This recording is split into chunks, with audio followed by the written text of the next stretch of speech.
ইসলামের অন্যতম পরিচিত একটা প্রতীক, তাই না? হেডস্কার্ফ। কিন্তু কখনো কি ভেবে দেখেছি এর আসল উৎসটা ঠিক কোথায়? মানে কোরআনে এর ভিত্তিটা আসলে কতটা শক্ত? চলুন আজ আমরা ঠিক একজন গোয়েন্দার মতো করে একেবারে শব্দ ধরে ধরে এর প্রমাণগুলো খুঁজে বের করার চেষ্টা করি। আর আমাদের তদন্তটা শুরুই হচ্ছে ঠিক এই জায়গা থেকে।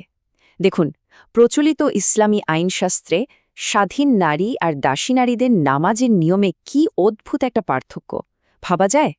একজন স্বাধীন নারীর একগোছা চুল দেখা গেলেই নামাজটা বাতিল হয়ে যাচ্ছে, আর অন্যদিকে একজন দাসীর বুক খোলা থাকলেও তার নামাজ কিন্তু ঠিকই বৈধ। এটা কেমন কথা?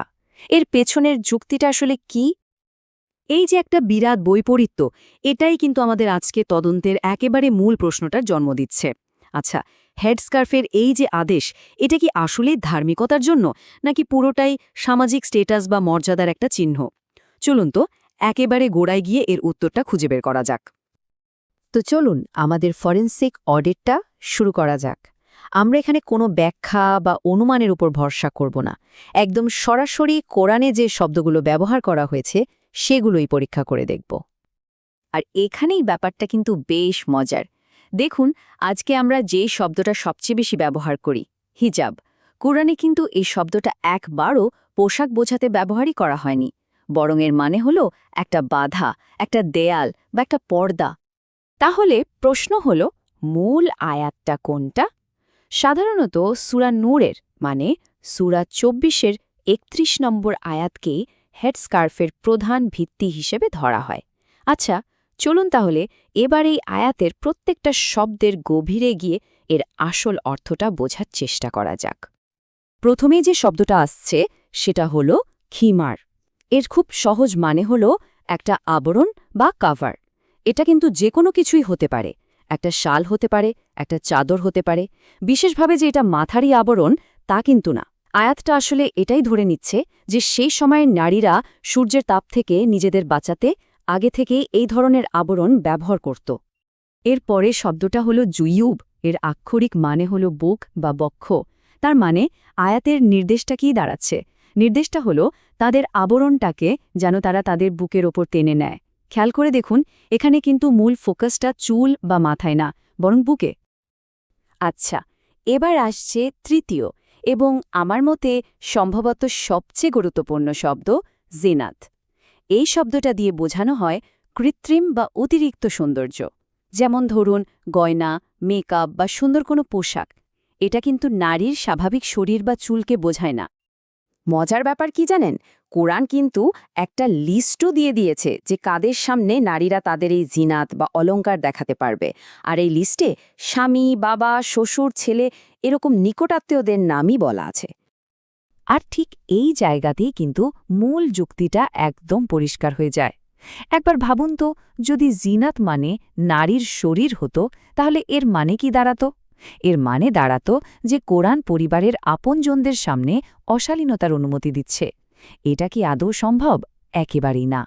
এই একটাই যুক্তি কিন্তু চোখে আঙুল দিয়ে দেখিয়ে দেয় যে জিনাত মানে শরীর নয়, বরং অলংকার। আর আয়াতের একদম শেষ অংশটা এই বিতর্কের যেন একটা ফাইনাল সমাধান দিয়ে দেয়। এখানে বলা হচ্ছে নারীরা যেন তাদের লুকিয়ে রাখা জিনাত প্রকাশ করার জন্য মাটিতে সজোরে পা না ফেলে। এবার নিজেই একটু ভাবুন, সজোরে পা ফেললে কি প্রকাশ পায়? চুল, নাকি পায়ে লুকিয়ে রাখা ঝমঝম করা নুপুরের শব্দ?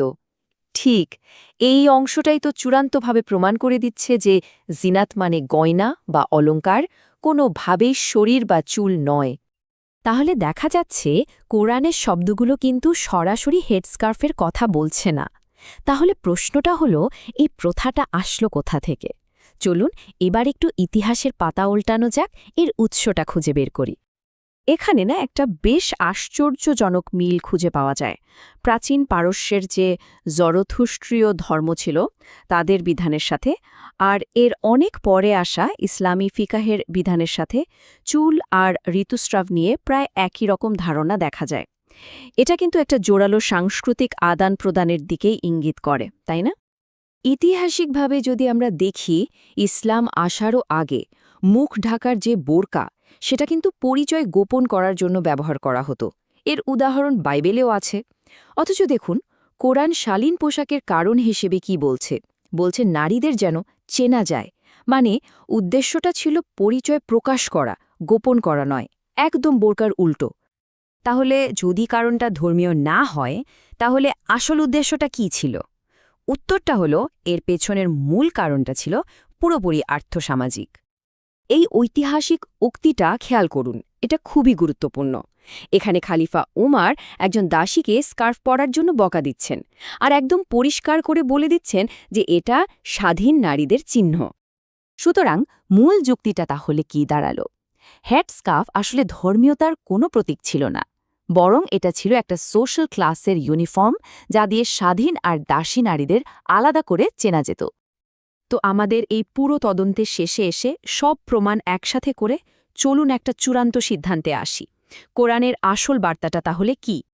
কোরআনের মূল সুরটা কিন্তু সব সময় এক। বাইরের আচার অনুষ্ঠানের চেয়ে ভেতরের তাকওয়া বা আল্লাহ ভীতি অনেক বেশি জরুরি। যেমনটা এই আয়াতে পরিষ্কার বলা হয়েছে, আল্লাহর কাছে কোরবানির মাংস বা রক্ত পৌঁছায় না, বরং তার কাছে পৌঁছায় আমাদের অন্তরের তাকওয়া। তাহলে বোঝা যাচ্ছে কুরআনের বার্তাটা কোনো নির্দিষ্ট ইউনিফর্ম চাপিয়ে দেওয়া নিয়ে নয়, বরং শালীনতার জন্য কিছু বেসিক প্রিন্সিপাল বা মূলনীতি ঠিক করে দেওয়া, যেমন বুক ঢাকা, লজ্জাস্থান রক্ষা করা আর সব মিলিয়ে একটা মর্যাদাপূর্ণ আচরণ বজায় রাখা।